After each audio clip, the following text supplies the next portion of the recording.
Hello everyone. In today's video I bring you a powerful and deeply revealing story.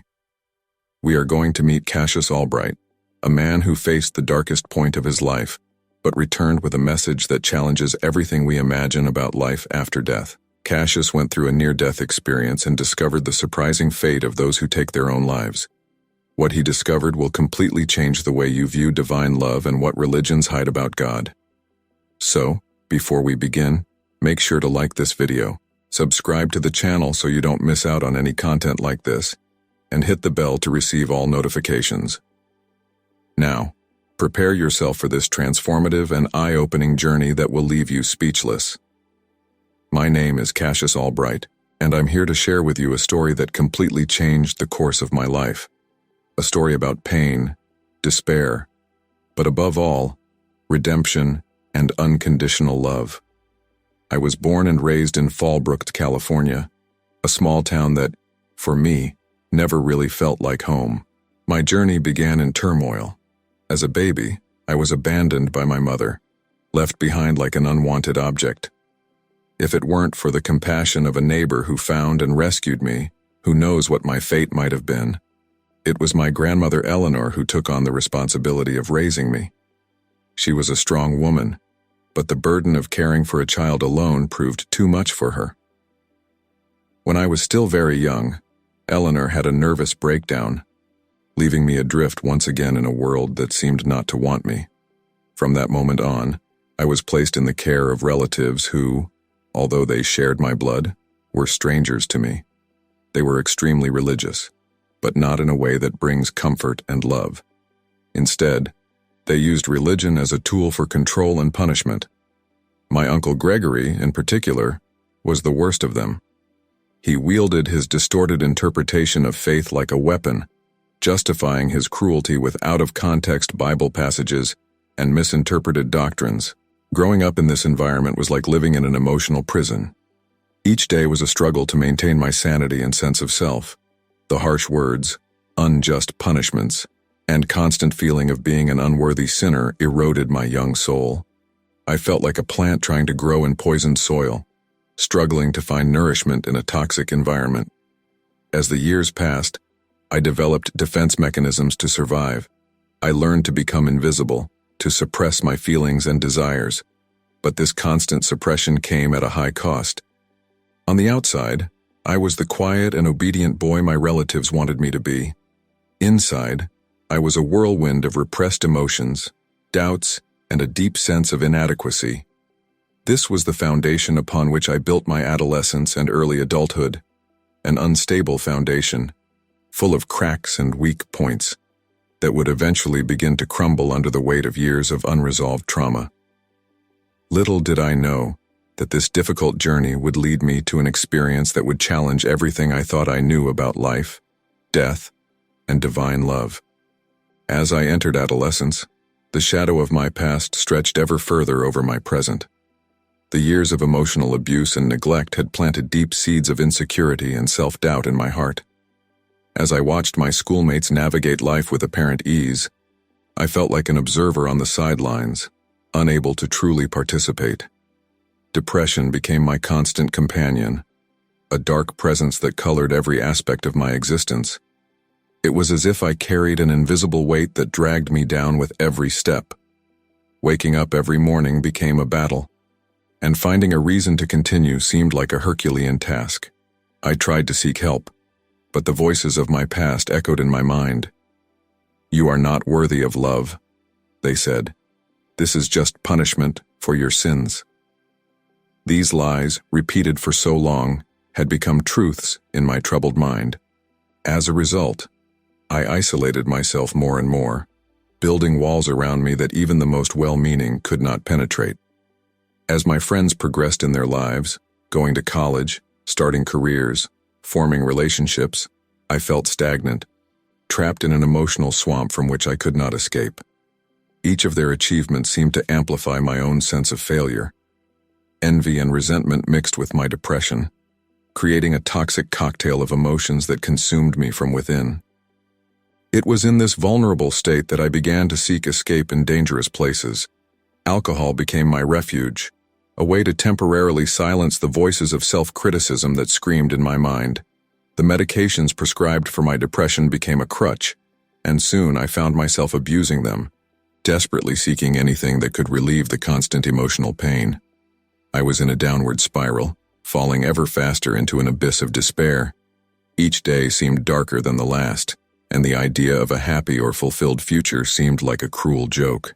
The world around me kept spinning, but I felt completely disconnected from it, as if I were observing everything through fogged glass. The nights were the worst. Lying in bed, unable to sleep, I replayed every mistake, every failure, every moment of rejection. The loneliness was crushing, a void that seemed to swallow my entire being. It was during these dark nights of the soul that I began to contemplate the unthinkable. If life was only suffering, if I was truly as unworthy and irreparable as I believed, why continue? Suicidal thoughts, at first only fleeting flashes, began to become more frequent and more intense. They offered a dark promise of relief, an end to the pain that seemed unending. I fought against these thoughts, clinging to any thread of hope I could find, but I felt I was losing the battle. Looking back, I realized I was crying out for help, but silently. My self-destructive behavior was a desperate plea for someone to see me, to understand my pain. But at that moment, all I could see was the darkness closing in around me, pulling me into a place from which I feared there was no return. As the days dragged on, turning into weeks and months, my mental state continued to deteriorate. The idea of suicide, which had once been only a fleeting thought, began to solidify in my mind as a real solution to my suffering. It was as if I was trapped in a dark room, and suicide was the only visible door to escape. I began to plan meticulously. Part of me was horrified by what I was considering, but another part, the part that was exhausted from fighting, from feeling pain, saw it as an act of mercy toward myself. I researched methods, considering the effectiveness and cleanliness of each. I didn't want to cause more problems for anyone with my departure. The idea of jumping in front of a train began to stand out in my disturbed mind. There was a certain finality to it that attracted me.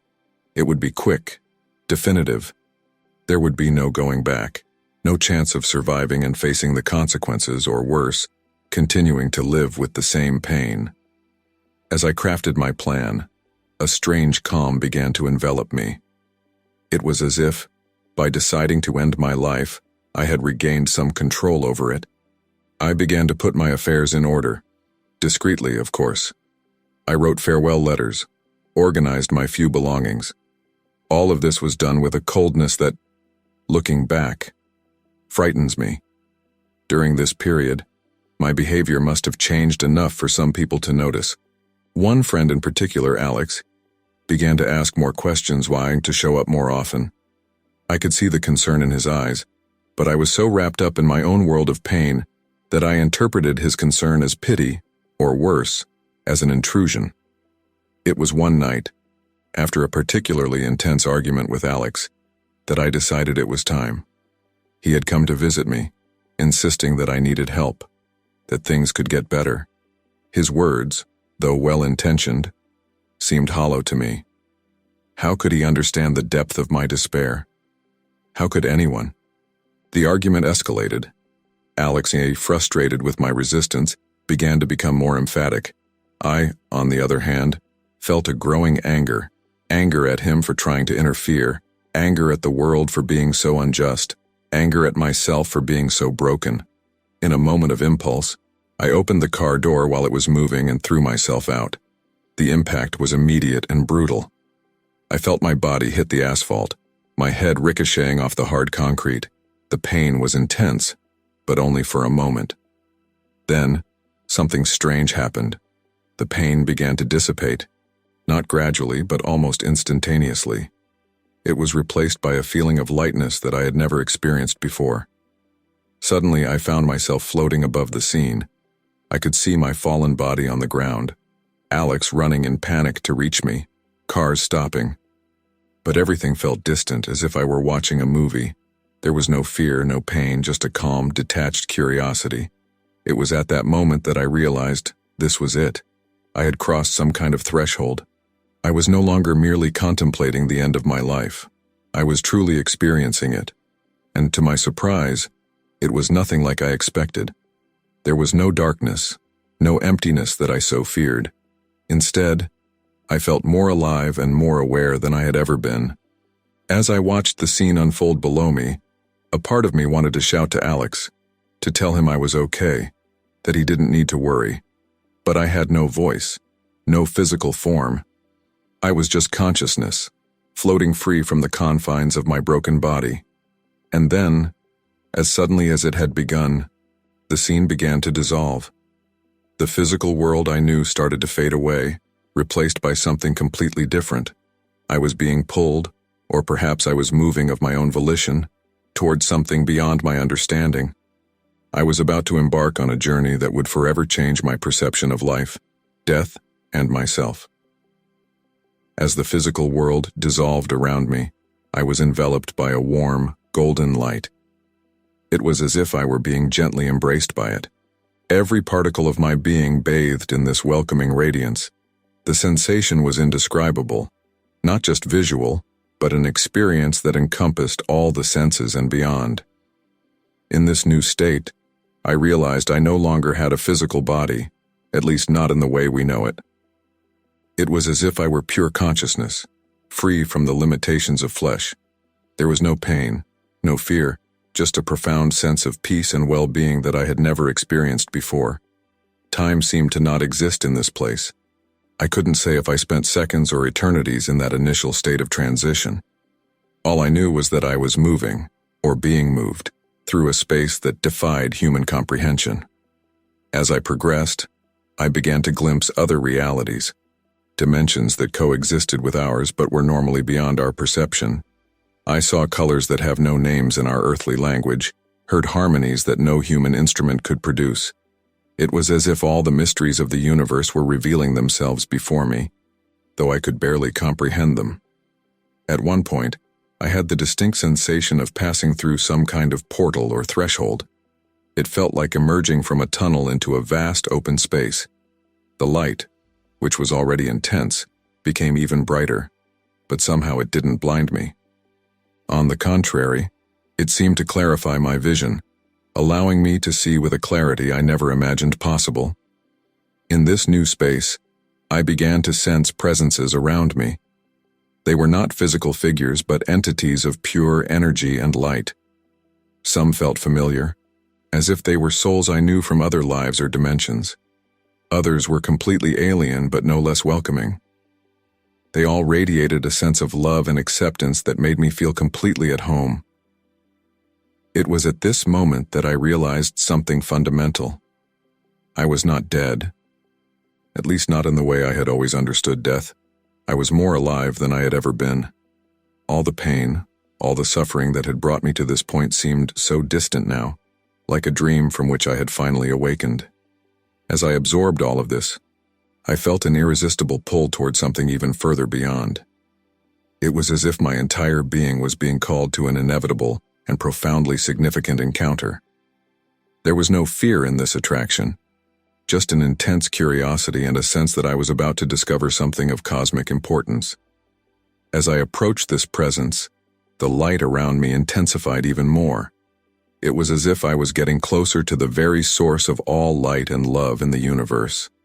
And then, in an instant that seemed to contain all of eternity, I found myself before something, or someone, I can only describe as the divine presence. Being in the presence of what I instantly recognized as God was an experience that transcends any human description. It was not an anthropomorphic figure, as we often imagine, but pure energy, a consciousness so vast and complete that it encompassed the entire universe and beyond. The first thing I felt was an overwhelming love. It was a love that went beyond anything I had ever experienced or imagined possible. This love completely enveloped me, filling every part of my being with a sense of total and unconditional acceptance. There was no judgment, no condemnation, only an infinite compassion that seemed to know every detail of my existence and love me even more for it. There was no need for words in this encounter. Communication happened on a much deeper level, through a kind of direct transfer of knowledge and emotion. In an instant, I felt as if all the wisdom of the universe was being shared with me. I understood things that go beyond normal human comprehension, the mysteries of creation, the interconnection of all things, the purpose of existence. In this divine presence, I saw my entire life unfold before me. But it was not a judgment, as we often imagine. It was more like a compassionate review, where each moment of pain, each struggle, each decision was viewed through the eyes of divine love. I realized that even in the darkest moments of my life, I had never truly been alone. The divine presence had always been with me, guiding, protecting, and even when I could not perceive it. One of the deepest revelations was understanding that the suffering I experienced in life was not a punishment, but an opportunity for growth and transformation. I saw how each challenge, each pain, had a greater purpose in the grand scheme of existence. This did not diminish the reality of suffering, but gave it a context and meaning I had never considered before. Another thing that deeply impressed me was the feeling of unity with all that exists. In the presence of God, the barriers between self and other eyes, between the individual and the universe, simply dissolved. I was part of everything, and everything was part of me. This understanding brought a sense of peace and belonging that I had never experienced before. During this encounter, I also received visions of other realities, other dimensions of existence. I saw how our physical reality is just a small part of an infinitely larger and more complex cosmos. These visions were both overwhelming and illuminating. I saw myself through the eyes of divine love and, for the first time, truly understood my own value and potential. In this state of communion with the divine, time had no meaning. It could have been an instant or an eternity. All I knew was that I was experiencing something beyond any normal human understanding, something that was fundamentally changing who I was and how I saw the world and myself. As I absorbed all of this, I felt an overwhelming gratitude. Gratitude for this experience, for my entire life, for every moment of joy and pain that had brought me here. I realized that every part of my journey, even the most difficult moments, had been precious and meaningful. And then, gently, I felt that I was being prepared for the next stage of this incredible journey.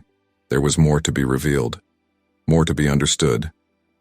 The divine presence seemed to be guiding me, preparing me for the next revelations that would further transform my understanding of life, death, and universal love. As the divine presence continued to envelop me, I began to receive profound revelations about the nature of universal love. It was as if veils were being lifted from my spiritual eyes, allowing me to see reality in a completely new way. The first thing I understood was that divine love makes no distinction between souls. Before God, we are all equally loved, equally valuable. It does not matter our history, our actions, our mistakes, or successes. Divine love is constant and unconditional for all. To illustrate this, I was gifted with visions of different human lives. I saw a homeless woman struggling on the streets of a big city. I saw a successful businessman in his luxurious office. I saw a child playing in a refugee camp. I saw an elderly man in his final moments in a hospital. For each of these individuals, God's love was equally intense, equally complete. This revelation struck me with incredible force. My entire life, I had felt unworthy, inadequate, as if somehow I was less deserving of love than others. Now I clearly saw how misguided that belief was. In the eyes of the divine, I was as perfectly loved as any other soul in the universe. Another important revelation was about the interconnected nature of all existence. I saw how every action, every thought, every emotion creates ripples that spread through the fabric of reality, affecting everything and everyone. I understood that when we hurt others, we are actually hurting ourselves because, at the most fundamental level, we are all one. This understanding brought with it a new perspective on forgiveness and compassion.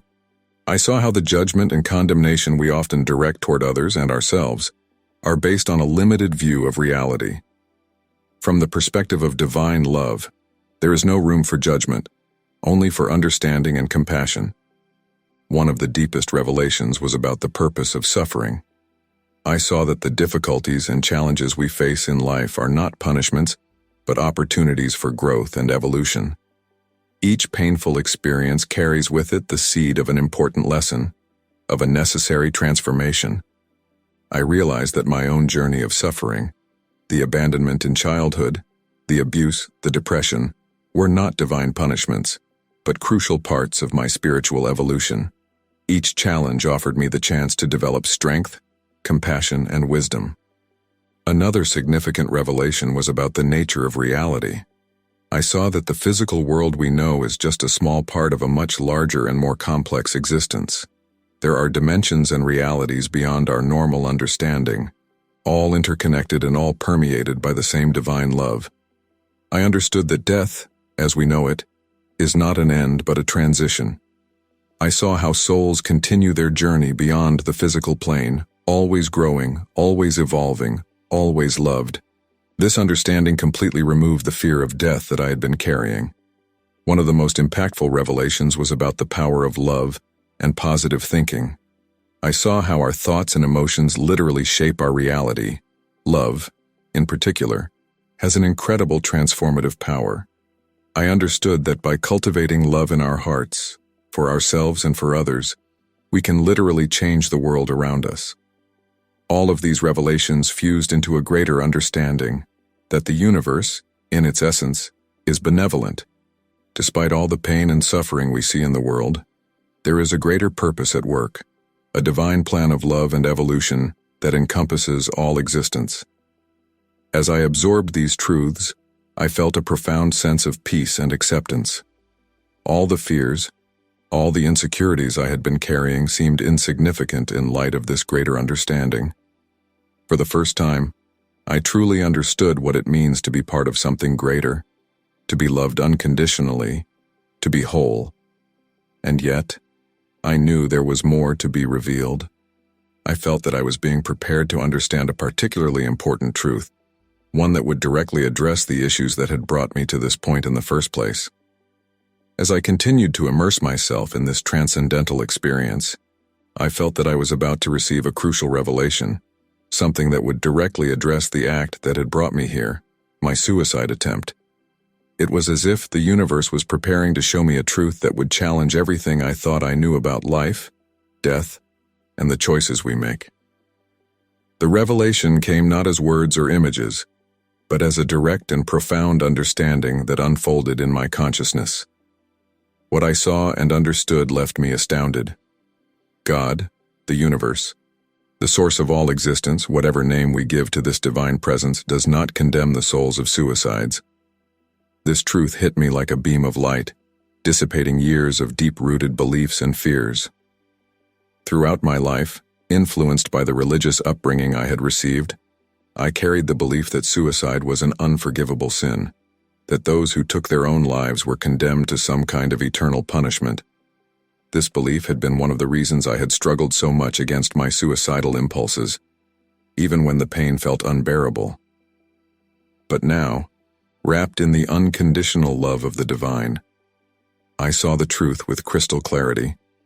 There was no condemnation, there was no punishment, only infinite love, understanding, and compassion. I saw that the souls of those who commit suicide are received with the same love and compassion as any other soul. There is no judgment, only a profound understanding of the pain and suffering that led to that choice. The divine perfectly understands the circumstances that can lead someone to feel there is no other way out. I realized that, from the perspective of divine consciousness, suicide is not seen as an act of cowardice or selfishness, as it is often portrayed in our society. It is recognized as an expression of deep pain, a cry for help from a soul that is suffering beyond its capacity to endure. At the same time, I saw that each life has a unique purpose and potential, and that suicide interrupts the opportunity to fulfill that purpose in this specific incarnation. It is not a matter of judgment or punishment, but of lost opportunities for growth and transformation. I understood, that when a soul leaves the body through suicide, it undergoes a process of healing and understanding. It is given the opportunity to see the situation from a broader perspective, to understand the lessons that were present in the life that was interrupted, and to prepare for future journeys of growth. This revelation hit me with overwhelming force. All the guilt, all the fear I carried regarding my own suicidal thoughts dissolved. I found myself flooded with a wave of relief and gratitude so intense that, had I still had a physical body, I would have fallen to my knees. But the revelation didn't stop there. I saw that while the divine does not condemn suicide, there is a profound sadness when a life is cut short. Not because the soul is lost or condemned, but because each life is precious. Each experience is a unique opportunity for growth and evolution. I understood that the true sin, if we can use that word, is not in the act of suicide itself, but in the belief that we are alone, abandoned, and hopeless. The universe, in its infinite wisdom, always offers alternatives, always provides opportunities for healing and transformation, even when we cannot see them in our darkest moments. This understanding brought with it a new perspective on life and death. I saw that every moment of our existence is a precious opportunity to grow, love, and evolve. Even the most difficult moments carry within them the seeds of transformation and healing. As I absorbed this truth, I felt a profound change occurring within me. All the pain, all the despair that had led me to contemplate and attempt suicide began to dissolve, replaced by a deeper understanding of the value of life and the unconditional love that permeates all existence. And it was in this moment of deep understanding and transformation that I felt a new presence approaching, bringing with it what would be the next crucial phase of my journey. While still absorbing the profound revelation about suicide, I realized I was no longer alone in that space of light and love. Two luminous presences materialized at my side, radiating an energy of compassion and wisdom that I immediately recognized as angelic, but vibrations that resonated directly in my consciousness. The first angel addressed me with indescribable kindness. Their message was clear. "Welcome, dear soul. You have been through much and demonstrated great courage on your journey. We are here to offer comfort and guidance." I felt a wave of emotion wash over me. It was as if, for the first time, someone truly saw me, understanding my entire journey without judgment. Tears that were not physical but pure expressions of emotion seemed to flow from my essence. The second angel then manifested, their energy radiating ancient wisdom. "You are at a crucial moment in your journey, dear one. The choices you have made have brought you here, but now you have a new choice before you." Confused, I asked what they meant. The first angel responded with a softness that calmed my restlessness.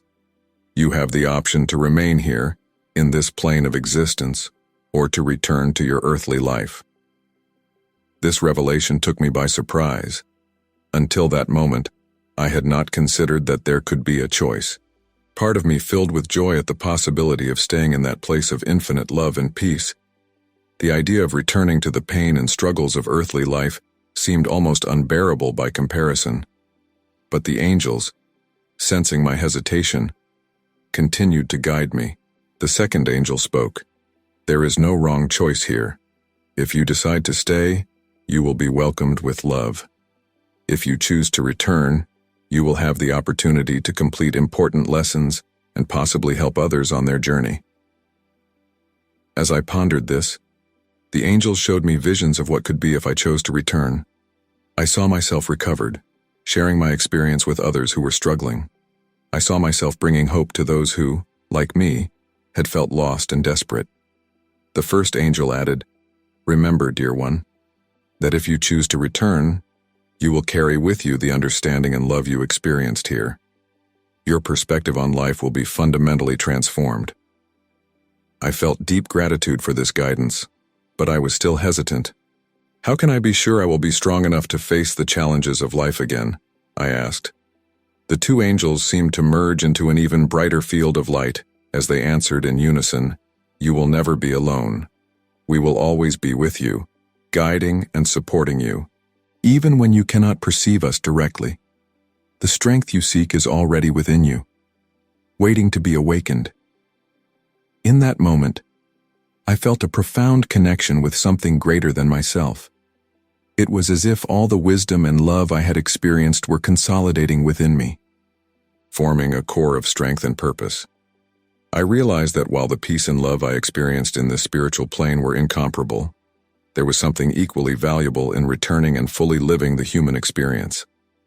The opportunity to grow, to overcome challenges, to help others, and to experience the beauty and complexity of earthly life suddenly felt incredibly precious. With this understanding, I felt a strong urgency growing within me. It was a call to return, to live, to share all that I had learned. It was no longer about escaping pain, but embracing life in all its fullness. I looked at the angels, my decision crystallizing.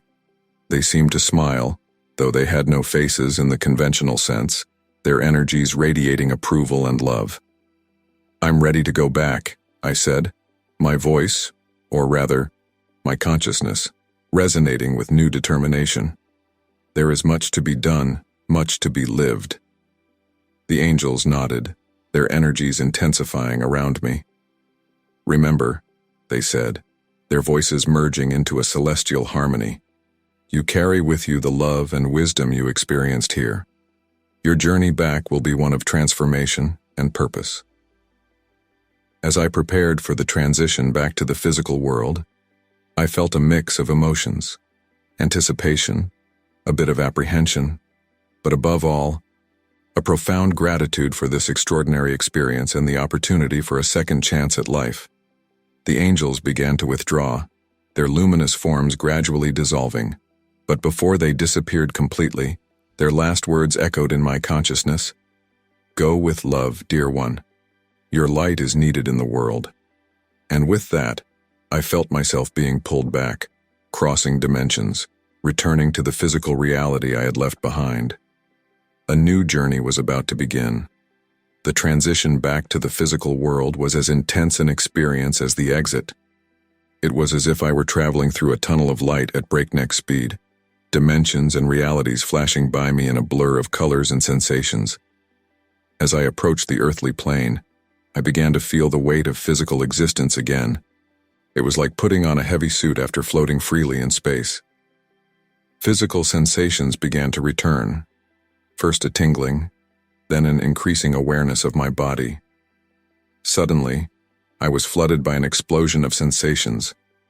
Pain, cold, the sound of agitated voices, the antiseptic smell of a hospital. I opened my eyes, blinking against the bright light, and found myself lying in a hospital bed, surrounded by doctors and nurses with expressions of astonishment. "He's waking up," I heard someone shout. "It's a miracle." I tried to speak, but my throat was dry and sore. A kind nurse gently offered me some water as the doctors began asking questions and conducting examinations. Gradually, I was informed about what had happened. I had been in a coma for 2 days following my accident.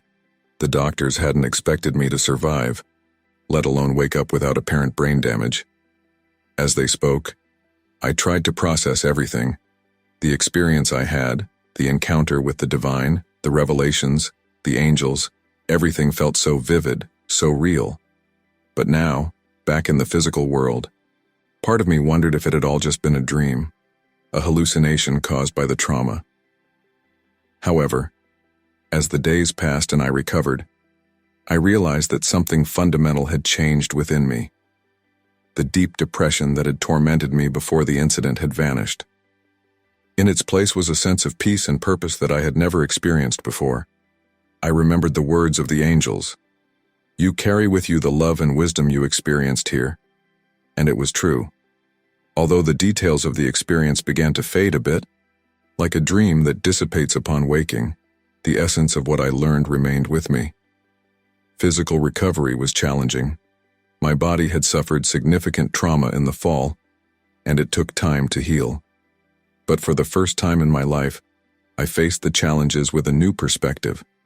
Every moment of pain was a reminder that I was alive, that I had been given a second chance. The people around me noticed the change. The medical staff was impressed by my positive attitude toward recovery. The few friends who visited commented on how I seemed different, lighter in some way.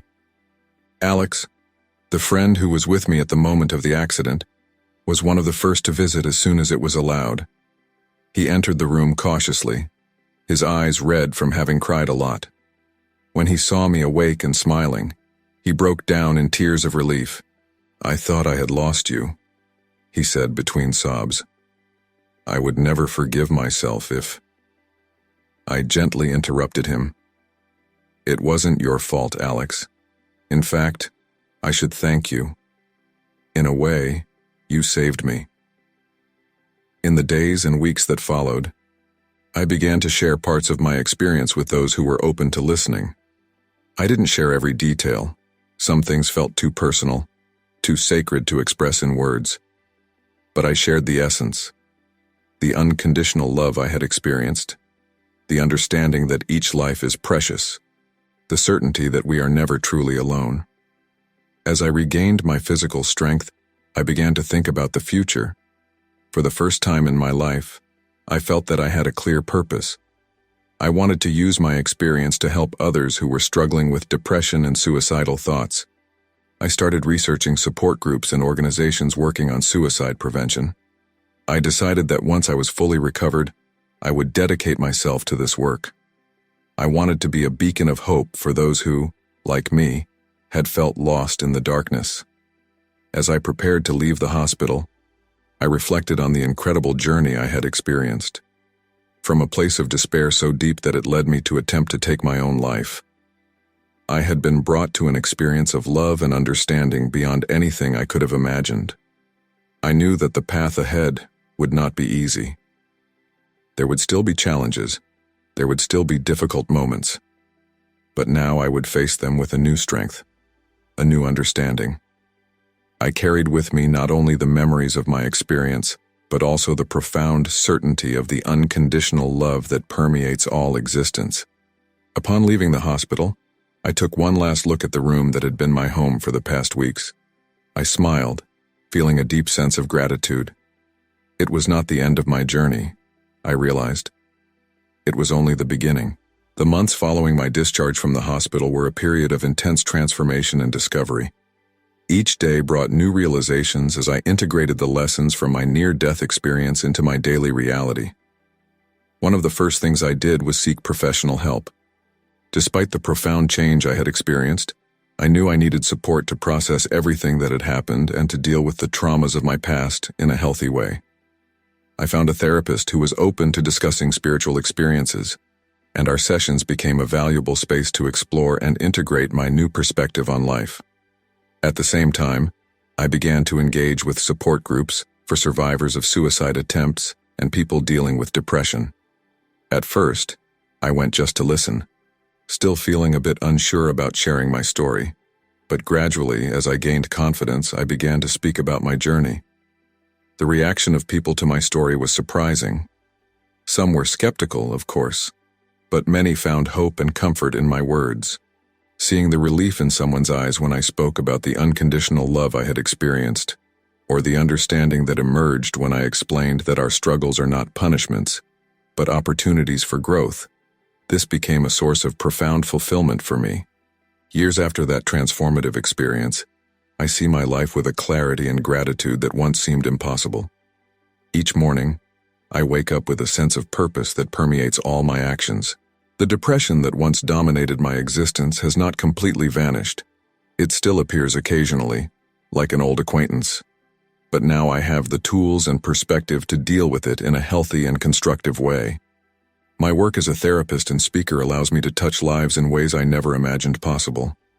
I see in the eyes of the people I work with the same despair that once consumed me, and I feel a deep gratitude for being able to offer them not only hope, but a transformative perspective on life and death. The near-death experience I lived was not just an isolated event in my life. It was a turning point, a rebirth. It taught me that love is the most powerful force in the universe, that every life has a purpose, and that even in the darkest moments, there is always light if we are willing to see it. I still have moments when I question the reality of what I experienced. Did I really see what I think I saw? Did I truly stand in the presence of the divine? But then I remember the words of the angels. You carry with you the love and wisdom you experienced here. And I realize that the ultimate truth lies not in the details of the experience, but in how it transformed my life and allowed me to help others. Today, I see life as a precious journey of learning and growth.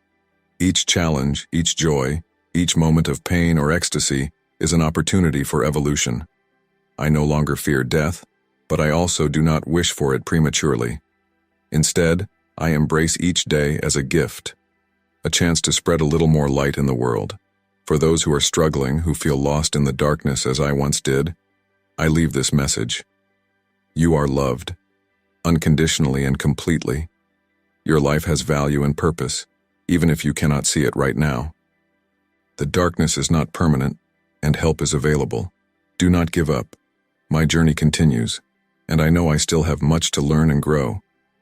But now I face each step with gratitude, curiosity, and a profound certainty that, no matter what happens, I am never truly alone.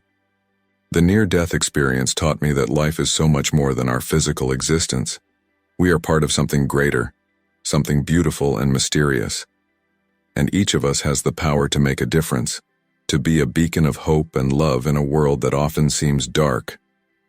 As I continue my journey, I carry with me the light I experienced in that moment beyond life.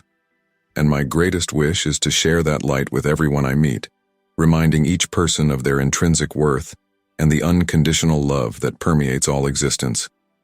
This is my story, my testimony of a journey from despair to hope, from darkness to light. And it is my sincere hope that, in some way, it may illuminate the path for others who are struggling to find meaning and purpose in their own lives.